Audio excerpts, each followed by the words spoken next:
Hey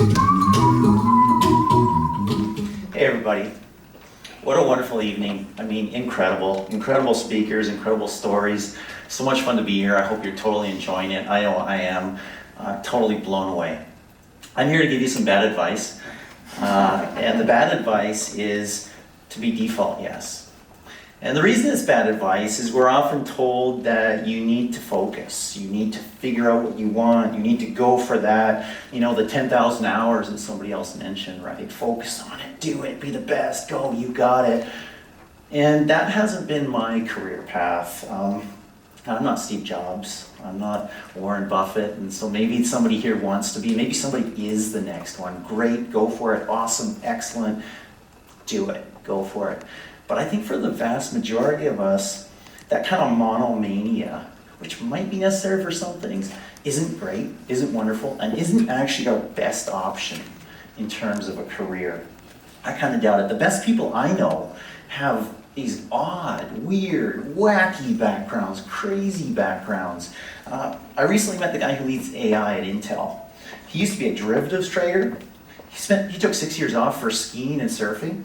He's a neuroscientist. He started a company. He's now the VP of machine learning, hardware and software at Intel, and he still spends about a third of his time climbing mountains. Pretty weird, pretty wacky, incredibly successful. There's a billionaire that you all know who's a source for some of my stories. He has responded to my emails, which is wonderful. He started selling garbage bags. Then he taught disco dance. He ran a pub. Transition from that into computer consulting, that works, right? I mean, that makes total sense, absolutely. Then did a startup in broadcasting, and now he owns a professional sports team. Who is that? Mark Cuban. Mark Cuban, absolutely, right? You know, so I look at myself. 6 years ago, I was at a startup that was pretty local here. And it got bought by another company. And 6 months after that, they basically laid off 98% of the company. First time I've ever lost a job for a reason that wasn't, my choice. And I don't know if anybody here has gone through this. I spent 4 months. Somebody else said 2 months. You're much better than I am. Way to go. I spent 4 months looking for the next thing. And I had rejection after rejection, including somebody that Smart Savvy sent me to. And you know what? And some of the interviews, I mean, were just adversarial, like, who the hell are you? Why do you can do this job? It was amazing. And that beats you down. Emotionally, that's tough, that's hard. You start to question yourself, you start to question your self-worth, you start to question your abilities, who you are. And it's really, really challenging. That's painful.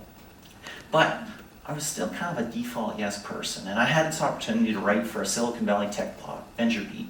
$25 a post, down from my six-figure job. And I said, hey, I love writing. This is what I went to school for. I always thought I was going to be a journalist.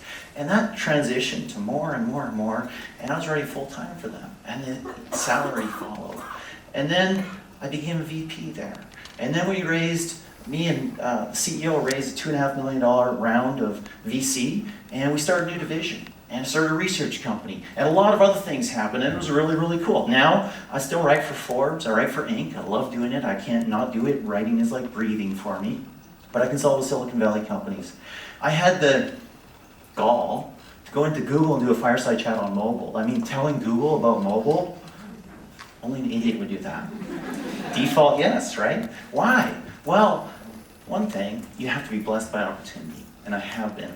But I've always kind of looked at something, and I'm future focused, I'm interested in what's the next thing, what's interesting here, what's cool, what's exciting, what's wonderful, what's incredible. Doesn't mean I always say yes, but I always lean that way. I always want to know, I always want to investigate, I always want to see what's cool, why should I do that?